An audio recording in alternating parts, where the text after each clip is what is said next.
My wife is screaming at me to beg for my job back. My father-in-law is calling me saying, hey man, you need to get your job back. And I was just like, we have money coming in from last month. We have savings. And I know that if I go back to that guaranteed salary and that comfortable situation, I'm never going to have the guts to take this leap again. I don't feel called to go back and get my job back. Welcome to another episode of The Profitable Creative, the only place on the interwebs where you will learn how to turn your passion into profit. I am your host, Christian Brim. Special shout out to our one listener in Mincy, Indiana. I hope I pronounced that correctly, but if I didn't, thank you for listening anyway. Joining me today, Graham Kuhn from Focus Film Studios. Graham, welcome to the show. Thank you. Thank you very much, Christian. I always say Graham Kuhn with Focus Films, so I don't get tongue-tied. Oh, that's good. I had a pledge brother in college whose last name was Kuhn, and I haven't seen that name for 35 years. So. Oh wow, there's not many of us. Yeah, whereabouts do you live? I'm in Atlanta, Georgia, just north of Atlanta in Woodstock, Georgia. Very nice. Okay, so tell us about Focus Films. Yeah, so I went to college to be an opera singer. I'm a music guy, and through that I started working at this big church in Atlanta, and I was doing music, and they found out, hey, you've made videos before? I'm like, well, I made some like highlight videos for sports teams in high school and college, but they're like, hey, we'd like to start making videos. So from 2007 to 2020, I was cranking out 2 or 3 videos every week, and so got pretty good at it, but by 2020, side hustle got too big and I had to make a decision. Am I going to slow down the side hustle so that I can actually have an hour to sleep?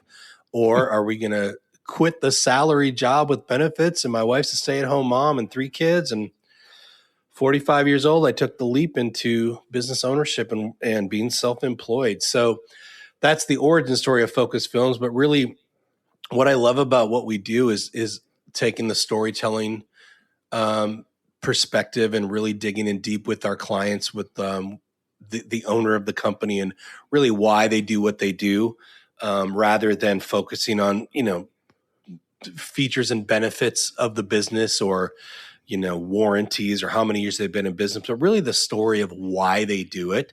And that's what I really love, making those connections. And I feel like that's what really connects with their viewer and their potential customer is the storytelling aspect and showing the person behind the brand. And the way that we make people comfortable on cameras, we just do interviews like we're doing right now. Like we sit down across from each other with 2 cameras and we just have a conversation and we try to dig deep like a therapy session. And I try to make them cry. And then that's how we do it. And that's how people look comfortable on camera. And we get that real heartfelt story that sets them apart from their competition. Yeah, I love that. It's all, I think people are come back to the realization, maybe some of them never left, that it's all about story. I don't know. I don't really care what medium you're in. So I had Connor Quinn on the show recently. He's one of the OG voice actors.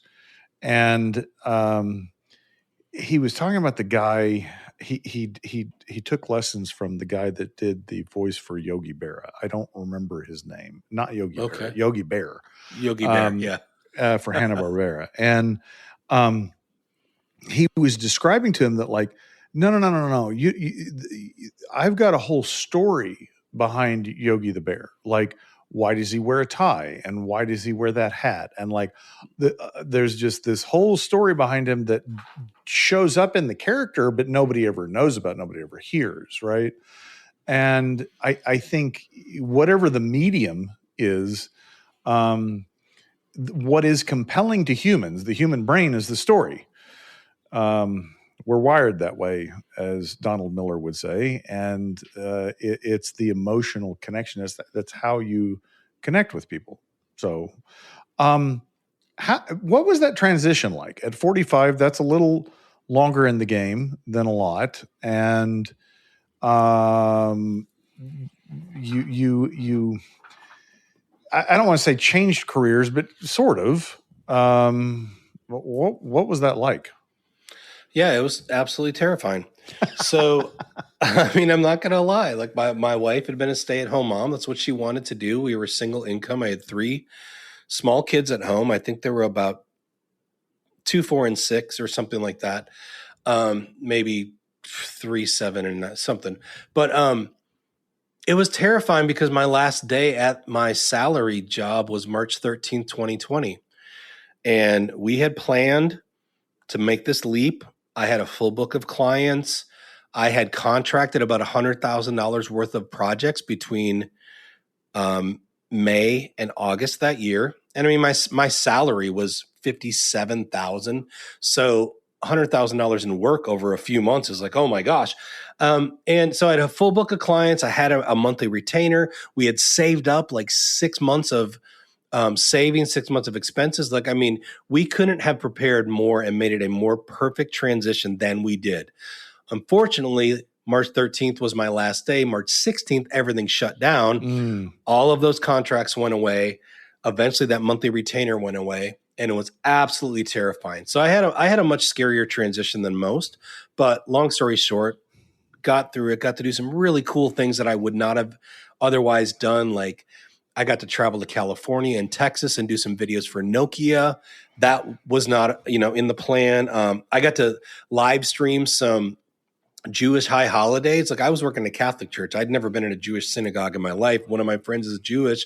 He's like, hey, can you live stream our services? And I'm like, yeah, I can do that. So I had some cool opportunities, and that year turned out really great. But you asked about how that transition was. It was absolutely terrifying. But one thing I love to talk about is just pushing through fear, pushing through imposter syndrome. I was having self-doubt and like, oh, maybe I wasn't supposed to do this. Maybe I'm not destined to be an entrepreneur, just beating myself up over something I could not control at all. Right. My wife is screaming at me to beg for my job back. My father-in-law is calling me saying, hey man, you need to get your job back. And I was just like, we have money coming in from last month. We have savings. And I know that if I go back to that guaranteed salary and that comfortable situation, I'm never going to have the guts to take this leap again. I don't feel called to go back and get my job back. Because I mean, the 3 most addictive things in life are heroin, carbohydrates, and a monthly salary. And I knew if I went back to that salary, that was gonna be it. So long story short, it was terrifying, but almost 6 years later, it's been amazing. Wait, what's today? Oh my gosh, March 10th. So in 3 days, it's going to be my 6-year anniversary since having a day job. Congratulations. That is awesome, man. That's awesome. Yeah, I had a similar conversation with myself at age 27 when I started my business. And I thought, well, I knew that if I continued on down this road, it would be harder and harder to quit. And at 27, I had 2 young children. Mine were like 3 and less than 1. Mm-hmm. But I didn't have anything. So I thought, well, I don't have anything to lose. I'm pretty sure that's not the way my wife perceived it. But I had this idea that like it would, the longer I stayed in it, the harder it would be. And, to your point, borrowed money to buy the franchise, used my credit cards to go do the in-person training in California for 3 weeks. And I came back and it was like, there was no net, there was nothing but success as an option. And that is an amazing motivator. I don't, you can't replicate it, right? Like you can't go back and recreate that situation. Yep.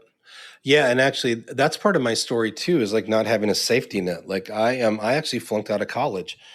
I mean, I discovered the wonders of partying in college. Mm-hmm. And after 3 years, they were like, you got to go, dude. I got back in, I petitioned, I went for 2 more years, but I didn't finish because I got a singing job in Atlanta. So I moved to Atlanta for the singing job. There's no degree, there's no safety net, there's no plan B, as they say. Mm-hmm. And so that really motivates you to like figure things out. And you've got to make it. You can't just walk into an office and give the resume and be like, oh, you have a bachelor's degree, so you can get this job. I was so not qualified for so many jobs because I didn't have that degree. So there's no safety net. That's a huge motivator. And then just just taking that leap and just having nothing to fall back on, where it's like, hey man, it's all up to you to be the provider. And I will say, after that first year, I let my ego get in the way. I got pretty proud of myself. We'd done, the revenue was about 180,000, and I'm like, oh my gosh, I am like killing it here. And so I took off like the month of December, like, oh, the kids are home from school for Christmas. I'm business owner. I don't have to work.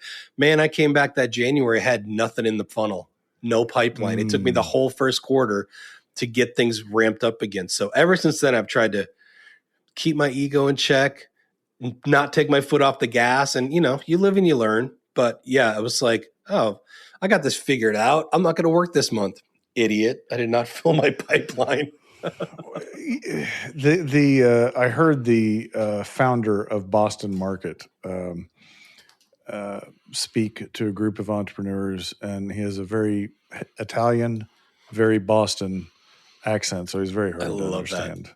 Oh, I love that. But he said, business is simple. He said it's either getting the business or doing the business. Mm-hmm. And I'm like, yeah, it really is that simple, right? Yeah. It's everything you deal with is one of those two problems. Okay, so 6 years, almost 6 years. What were some of the biggest challenges you didn't expect? I mean, like, you had some expectation because you'd been side hustling and doing it, but like, mm-hmm. what was the one you didn't know? Yeah, I'm torn between two of them. One was imposter syndrome. Like, I'm a pretty confident guy. I'm very outgoing. I've always been pretty successful. I didn't expect that crippling imposter syndrome. Like, I'm not good enough. Like, that was interesting for me. But then the other thing was the roller coaster that your P&L is.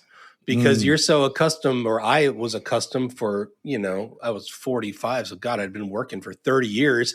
You're just used to getting that paycheck every 2 weeks, and it just shows up in the account, and it's just, you take it for granted. But that first time you get a little low on money, and your wife goes, well, do you have any money coming in? And you're like, no. Oh my God, what am I going to do? And then the next month you might do 30 grand. Right. And then the next month you do 1,200. And it's like, if you don't have those consistent, like, monthly retainers and things like that, just the up and down and the inconsistency of the P&L took a lot of getting used to. So that, I mean, I was probably naive that was a surprise to me, but it's just a different feeling when all of a sudden you're like, oh my gosh, there's not a paycheck going in the account Friday. Like, you have to make it happen, So what was your solution to that inconsistent cash flow? How did you solve that? Being more consistent with my outreach, being more consistent. For me, the way I sell is I show up in the community, whether it's on Facebook pages, Facebook groups, local networking. Is I enjoy serving people. I believe that what we do has a value. I believe you can help people. And so I try to be a leader in my community and build my network and form more relationships. So the more consistent I am with networking and doing outreach and posting on social media, the more relationships I make, which leads to more consistent work instead of the one-off $10,000 project. And that's all I'm hyper focused on for a month. And then you get to the next month and it's like, oh my gosh, there's nothing else. So it's balancing the work with the networking, but just really being consistent, never resting on my laurels, never being comfortable, and just continuing to show up. Like, this month that we're recording is March.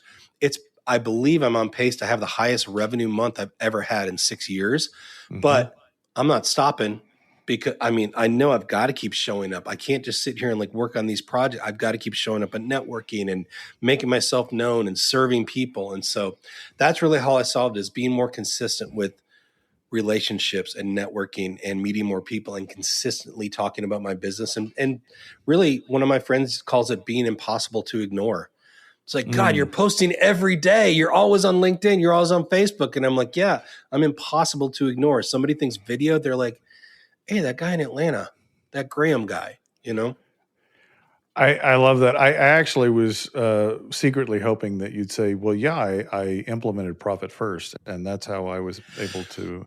So that's interesting. One of my mentors taught me about profit first. And it was funny you said about the credit card with your workshop or whatever it was. I did the same thing when I started. I bought a $2,500 course for building a video business, and I got a credit card to do it, but I built my entire business on it. So it worked out great, and it was definitely worth it. But I am terrible with money. I have a horrible relationship with money. I am afraid of making a lot of money. It's like I'm afraid of success. I'm from a tiny little farm town in Wisconsin. So there's not millionaires everywhere. And like people from my town don't become a big deal. So I have a weird psychological. So there's a book on my shelf that my mentor gave me too called The Psychology of Money. He's like, you need to read this because that'll help you with that. But anyway, I learned all about profit first. I got the different bank accounts and the whole nine, but I just never implemented it. But I will say, friends of mine who have done it, who have been in the video space, swear by it. They're like profit first, profit first. So I know it works. I'm just naughty. Well, your story is not unusual. I think, and I write about this in my book. There's a whole chapter around, profit first being a tool. And the mindset and the intent around money is critical. Like the tool won't work unless your mindset's right. And a lot of people, including myself, well, I'd say virtually everybody, comes into business ownership with some baggage around money, what they've learned about it and the beliefs around it. And it takes some time to unpack.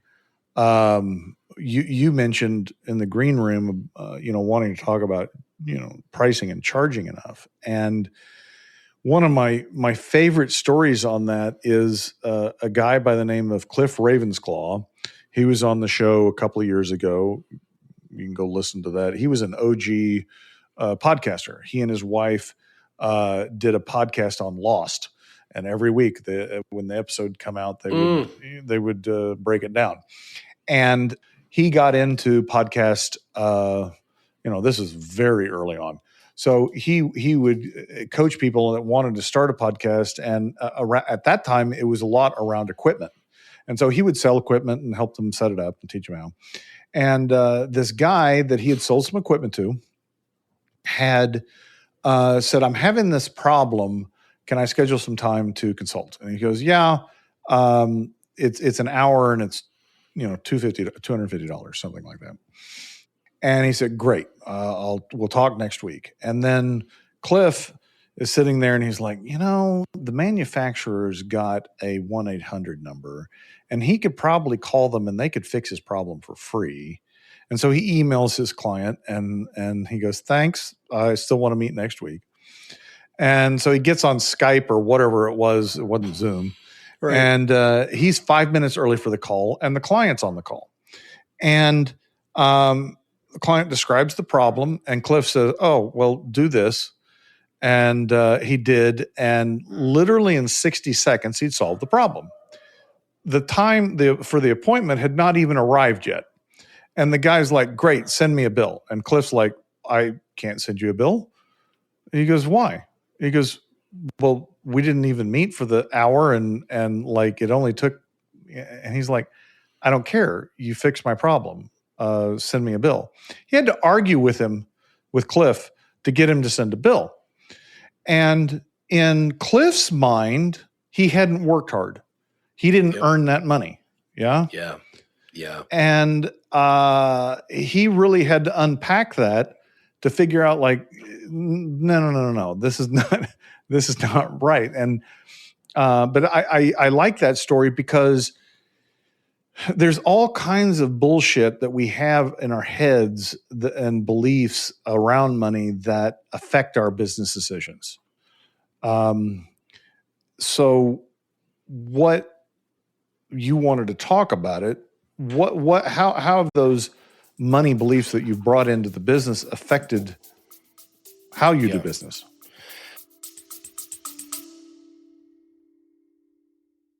Hey, listeners, are you ready to turn your passion into profit?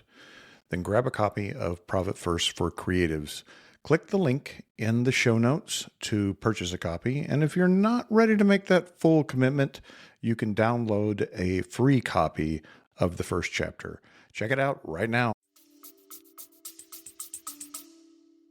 Yeah, I just really like talking about it because I know that, especially for your listeners, a creative podcast, there's creatives out there who think if they charge a lot of money, either they're ripping people off or they're not, or it's not art anymore, or the starving artist trope. And what I learned from mentor, because I was the same way when I started. I'm like, man, nobody's going to pay me $300 for a video, $400.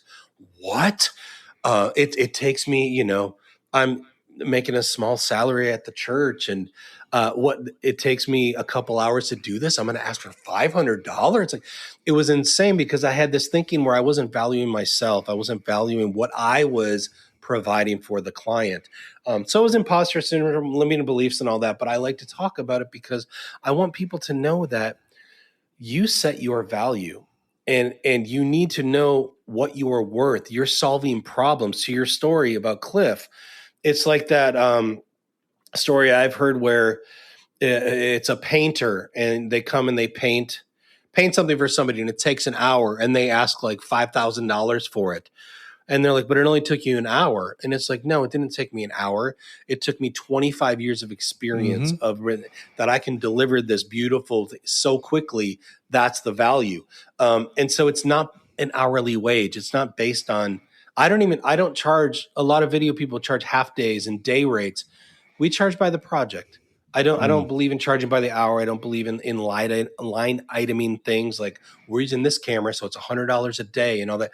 I believe in the project and the finished project and the value for the customer. And the way that you can get over pricing is that when you're finding the right clients, like I'm not going to do a video for the local coffee shop because it would take them so many new customers to get a return on that. Let's even say if I did $1,000 video, like a low video for $1,000 at $5 a cup, what would that take?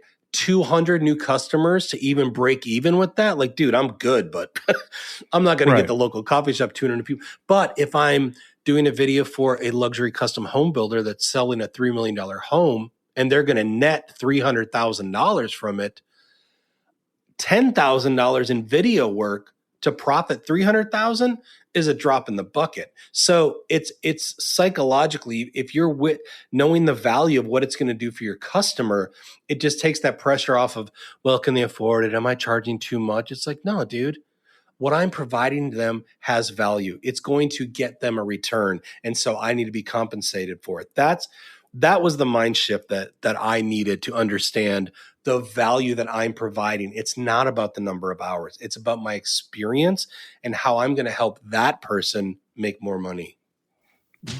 You nailed it. Hey creatives, Delana Ely here. I had a question for you. If you could pay yourself more, why aren't you doing it? For real. S Corp is an option for you, the creative entrepreneur, to move your business to the next level, to pay yourself more, and to cut your tax savings down. Yeah, less money to the IRS. We want that, right? So why haven't you done it yet? What's going on? The reality is you probably have 50,000 questions in your brain. You don't know which way is up and down, and you're still too busy to do all those things, plus also create, right? Well, the good thing for you is that Core Group is actually the place to be to get that S Corp election rolling. Yeah, we have an assessment. Let's see if you qualify. Come chat with me. Core Group, turning passion into profit. I'll go a step further. Yes, I think that people, especially creatives, have a hard time charging what they're worth, understanding their own value, right? Yeah. But I was on a podcast recently and I said, here's the dirty little secret is it really doesn't matter whether you value yourself or not, because the customer and only the customer can determine the value. You can't. They set the price. Yep. Right. And to your example, I was doing a workshop on Profit First for Creatives, and this videographer was talking about his customers, and he had two very distinct types of customers. One were nonprofit, one were not. His deliverables were essentially the same. Mm-hmm. But the perceived value and therefore the price was radically different between those two. And I think a lot of times we get caught up in what we do, our experience, our skill set, and that's largely irrelevant. But it's hard to get out of our own way because that's what we focus on, because that's what we think is important. It's also knowing that one thing I learned from a coach was even my first day doing video as an entrepreneur, even when I met with the CEO of the $500 million franchise home building company, I knew more about how video worked in marketing than he did. Even if I knew this much more, that's the value. So I'm coming in like Graham Kuhn from little farm town in Wisconsin. I don't know shit. I don't know. And it's like, no, I know more than he does, even though he's this super successful, my mindset is like, you CEOs, they're on a pedestal. They're so successful. I can't touch them. Then you have conversations with them. You're like, hey, I do know more about this than they do. And that's another point I make all the time is like doing the work really builds the confidence. The more you do that, the more you meet with those people and you realize, man, I know what I'm doing, man. I do have a value. It really, really boosts the confidence and gets you over that imposter syndrome. Well, yeah, because that was your first unknown that you ran into was this feeling of being an imposter. And that was, I'm glad you brought that back up because that was going to be my question is like, how did you solve that? And it sounds like you solved that through reps. Yeah, that and also the reps of doing the work. But then, of course, feedback, the more clients you have that are happy, it makes you feel better and all that. But just believing that or knowing, not even believing, but like I said, knowing that I know more about this stuff than my clients. That's why they want to hire me. I did an interview with Dr. Valerie Young, who is the world expert on imposter syndrome. And one thing I love that she said was imposter syndrome is like you saying that your clients are too stupid to figure out that you don't know what you're doing. And that really shifted my perspective. I'm like, you're right. I'm basically saying like, what? Oh, they're so dumb. They don't know that I'm a fraud. And it just realizing, and they're hiring me anyway, right? Like, how dumb are they to hire me? But realizing, like, man, they want to hire you because you can help them. You know more than they do. I don't care what your industry is. If somebody wants to hire you for it, it's because you know more than they do, and you can help them. That was a big mindset shift for me, and getting over the like. And I'll tell you I can tell you the exact moment it happened. Was chief marketing officer, big. Hundreds of millions of dollars a year revenue, chief marketing officer for that company. I explained to him my concept for a brand story video, which is basically interviewing the client, making them comfortable, talking about who they are, really a lot about why they do what they do and what makes them different, and just storytelling and neuroscience and like, how the brain works and all of that. And I was like, I think your franchises need that. And of course I'm sweating, like, nervous. And he looks at me and he says, that is fucking genius. Bro, that moment for that man to say that to me as I'm sitting there sweating, thinking he's some big, successful chief marketing officer, for him to say my idea was genius, that was it. I was like, oh my gosh. Blew me away, dude. I can almost tear up. And that was like 7 years ago while I was still working at the day job. I love that. Okay. So, what about pricing still is an issue for you? I'm pretty good with it now. I am I will say I do have a bit of a sales background in that I used to work at Crunch Fitness and Bally Total Fitness and Gold's Gym. And so I went to their quote unquote sales training and learned to ask for money. So that, it's uncomfortable to ask for money, but I do have a background in that. So I'm comfortable asking for money. But it's always when I'm going to raise my prices or anytime I'm in a growth mode in my business, I'm always scared. Like in 2019, when I first started doing this, I was charging $2,500 for a brand story video. That was almost my monthly salary at my job. Right. That was terrifying. Then a year or so later, my mentor's like, you need to raise your price. Now it's going to be $3,500. I'm like, are you serious? Dude, nobody's going to pay me $3,500. And every year we would raise it. And just the more you do it, it gets more comfortable. But also, I also believe in what do they call it? The collaborative close. Like I'm talking to my client in the sales meeting, we're coming to a solution that's going to help them, whether that's a brand story video and 3 testimonials, or it's a testimonial and an FAQ video. Like I feel like we come to it together. And so I don't feel like I'm quote unquote selling them. I feel like I'm being compensated for a solution to their problem. And so it's just putting myself in that mindset of serving them and helping them. And they know that they're going to have to pay me for it. And I'll say that right in the beginning of the meeting, because there's nothing worse than somebody being like, let me think about it. So right in the beginning of the meeting, it's like at the end, we've already kind of talked about your problems. We're going to discuss options. And at the end of this meeting, I'm going to give you a price. And I just want you to give me the respect of saying yes or no. Don't say think about it, or we're going to figure out what you have to think about, because also I pre-qualify and I make sure all of the decision makers are in the room in that meeting, because I don't want to tell Christian all about it. And then Christian goes, sounds great, man. I'll relay it to my boss.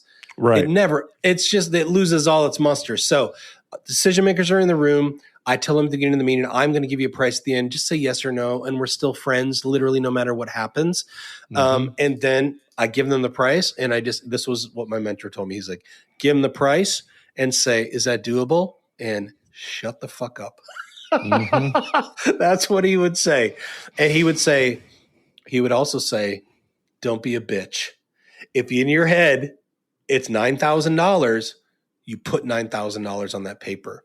You don't be a bitch and go, oh, but they probably won't go for it. I'm going to put 8,000, Yeah. I mean, it was great lessons, man. And also me never growing up around money, not realizing there's plenty of people that $5,000, $9,000 is like nothing to them. So for me, right. I'm like asking for a mortgage or a house or a car. And they're like, yeah, no, will you take cash? Yeah. Do you think, I mean, I've never really asked this question, but do you think that creative entrepreneurs, for the most part, are uncomfortable with selling? You had some background training on I do. But yeah, because I think what you said really, it resonated with me. Like, people don't want to feel like they're selling somebody. Like, they have this idea of what that is, and it's around like convincing somebody to part with money for something they don't really want. But that's not sales. It can be, but that's mm-hmm. not what it should be. The way another mentor of mine put it that I thought was really, really great was, like you said, if you're thinking you're selling somebody or you're forcing them to buy something that they don't want, like, I mean, that's how I learned to do it. I was at Bally Total Fitness trying to sell $600 in personal training to a single mom who could barely afford her membership. And I'm like, what can we get you to do to start today? And gross, icky sales. Right. But the way another mentor put it was, if you believe in what you do, if you believe that what you do can truly help the person across the table from you. So for me, talking about different types of videos that can help their business, I truly believe in that. I believe mm-hmm. it can help you. I believe that this could be the solution to your problems. If I believe in that, I need to share that with the world. Otherwise, I am being totally selfish, keeping it to myself. If I can change somebody's business, but I'm too afraid to talk about it, I'm being selfish. So it's not sales. It's being like, let me help you. If you truly believe what you do helps people, it's just so much easier. So for photographers out there, I mean, brand photography, lifestyle photography, like that really helps a business. So don't be afraid to ask for that money, man. I mean, it's really, really going to help them. So you've got to have that mindset that you're not selling them. You're providing a solution, and it's selfish to keep it to yourself. That's a little Catholic guilt trip. No, I think it's valid. I was talking to a client recently. He and his wife have a wedding photography business where they do most of their work in Napa Valley. Oh. And as we were talking, he was like, yeah, we target, we work with wedding planners, but we're looking for people that someone that's having a wedding that they're going to spend $500,000 to $800,000. And I'm like, what? Like, who does that? I know. Right. But that's my point of view. That's my experience. Like the fact that other people do it, as outrageous as it may seem, doesn't mean that they don't. And it kind of goes back to what I was saying. We get locked into our own heads. Like we wouldn't do that. So therefore, why would we ask somebody else to do it? Yes. 500,000, 800,000 in a wedding. But then you see these like amazing like Indian weddings that are like 2 days long. There's been like, and especially like California. I mean, there's a lot of people, or man, even here in Atlanta, when I'm driving down toward the city, there are so many suburbs of like $3 to $10 million homes. Suburbs, man. Mm-hmm. Like 50, 100 houses that are like five. Mm-hmm. I'm like, what do these people do?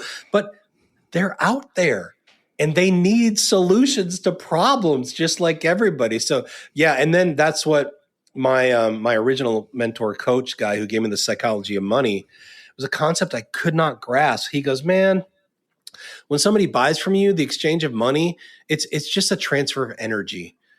And I'm like, what does that mean, man? He's like, it's not like they're taking $2,000 cash out of their pocket and giving it. He's like, it's just like we agreed to this and now poof, magically there's money in my account.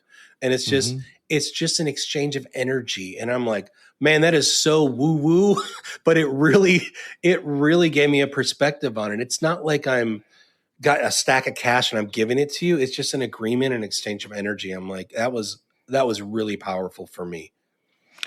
Well, yes. And I will add that what people are willing to spend money on is unique and personal to them. Like no two people value the same things and therefore will spend money on the same things. And this came to light a few years ago. I was attending an event with my wife and I wanted to park valet because we were running late. And she's like, no, just pull around, park in the parking garage. I'm like, okay.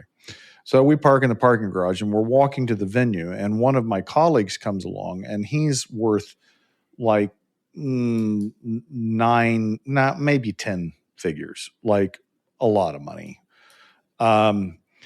He flies his own jet. He is a pilot, right?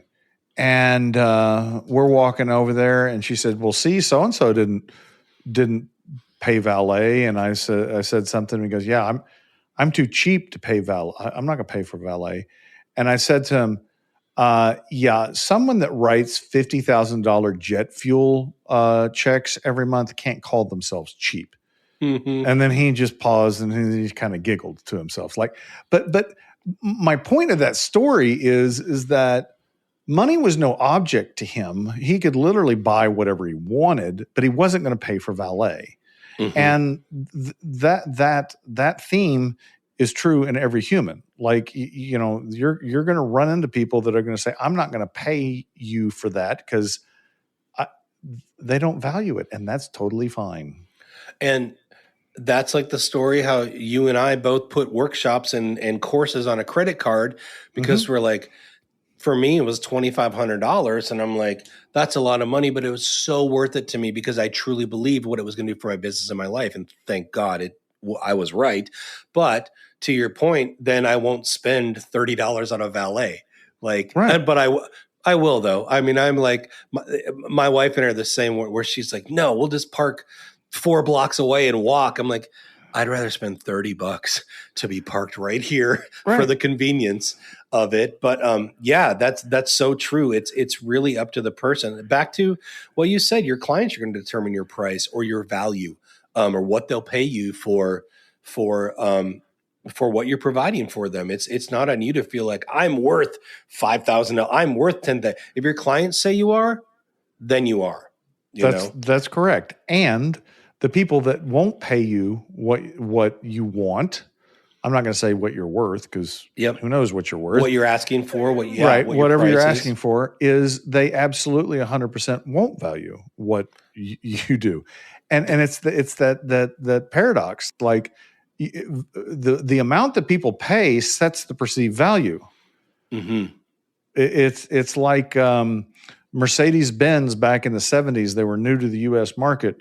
1 year they didn't do a model change; they just doubled their price. And their market share soared. Why? I didn't know that. Because now they're a luxury, but the product didn't change. Oh my gosh, I didn't know that story. I love that. Yeah.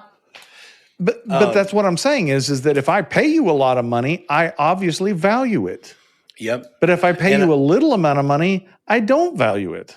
Oh, let me make a point about people who won't pay your price or won't pay what you're asking. Is they're not a good client. Then they're not a good fit for whatever you're doing.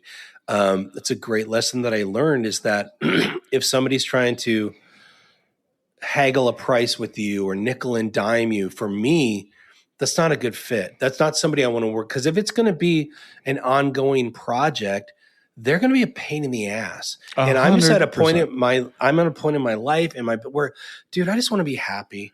I want to be full of gratitude and joyful. I don't want to feel miserable. And I've worked with clients I knew were not a good fit, or I lowered my price to work it for them in their budget. And it's a freaking nightmare. And you can't be desperate to be like, oh my gosh, I need a project. I have to be, so I'm going to lower my price and get it. And then the soul sucking that happens to you is just not worth it. So if somebody starts saying, oh, that's too expensive, or can you make it less? Can be like, I can make it more. Like, it's just, they're not going to be a good fit, and they're going to be a pain in the ass to work with. And I can't emphasize this enough. You want to work with people that you enjoy working with. It just makes your life so much more fun. I look forward to working with my clients. I don't dread any. Dude, I love Mondays. Mondays are my favorite day, because I get to go back to working with people and getting back to work. But when you have those nightmare clients because they're not a good fit, it sucks. So if they won't pay your price, it's okay. You don't have to lower it. Just find somebody that will. They're out there. There's somebody out there who's doing a $500,000 to $800,000 wedding. Exactly. Chris Doe told a story on LinkedIn recently about how someone and I don't know if this was a current thing or something happened in the past, but the budget that he got was $100,000, an RFP type thing. Yeah. And he submitted his bid for like $118,000 or $128,000, and they came back and said, "Didn't you read that the budget was $100,000?" And he goes, "Well, look, I know how this is going to go down. You're going to want to make changes as this project goes, and you're going to come back, and then we're going to have to adjust it, and then we're going to have to renegotiate the price." And he said, "I know how all this works. I've done this a long time. So I'm just building that into the proposal, and my price is, what it is." And they sat there and contemplated it, and they're like, "Yeah, you're right." And they took the price, right? So even what they say is the price isn't necessarily the price. I'll give you one more example, and I've shared this on the show before. When I was early on, and I still thought that hourly pricing was the thing to do, I had somebody came to us, and they had not done their taxes in a couple of years. And they said, "Well, what would you charge us to get it up to speed?" And I said, "Well, it's going to be $100 an hour for the bookkeeping." And he flips his lid. He's like, "I don't even pay my attorney $100 an hour." And I'm like, "Okay." And so I went back and I sat there and I thought, okay, what's worst case scenario? I don't know what I'm getting into, but what's the worst case scenario? And then I added 20% to it. And I gave him a price. I don't remember what it was, $3,000, $4,000. And he goes, "Okay." But the thing is, he ended up paying more because I didn't do $100 an hour, right? He ended up paying more than if I charged him hourly. But that's humans. We're completely irrational. But we think we're rational. How many times does that happen to you where you've given a price to somebody and they're like, oh, that's way outside my budget, or that's crazy, or, and you just walk away like, okay, best of luck to you. I can refer you to somebody, or, you try to help them, but they walk away because your price is so outrageous. And then they go find somebody on the cheap, and it's a disaster. And then they come back to you and they're like, well, I worked with somebody and it wasn't all the good. Damn time. All the damn time. You're just like, wow, I've really showed my value now. Like you get what you pay for. It's so true. Yeah. That happens to me all the time. We could talk about pricing right. for days. Graham, how do people find Focus Films if they want to learn more? Yeah. The website is focusfilms.com. And then I am always active on LinkedIn. So connect with me on LinkedIn and send me a message, follow me, connect with me. I love networking on LinkedIn, always trying to build up my followers and connections. And I think I'm at almost 6,000 now, which for me, I think that's pretty awesome. That's pretty good. I'm not a 30,000, 50,000 follower guy, but hey, 6,000, that's pretty good. It's a curated list. It is a curated list. It's all... Yes. It's all attorneys and healthcare people and marketing people. It's my people. It's my ideal clients. Yeah, absolutely. Listeners will have those links in the show notes. If you like what you heard, please rate the podcast, share the podcast, subscribe to the podcast. If you don't like what you've heard, hit that little message button, shoot us a message, tell us what you'd like to hear, and I'll get rid of Graham. Until next time. They don't like the naughty words. This is not as bad as it's been. So until next time, ta-ta for now.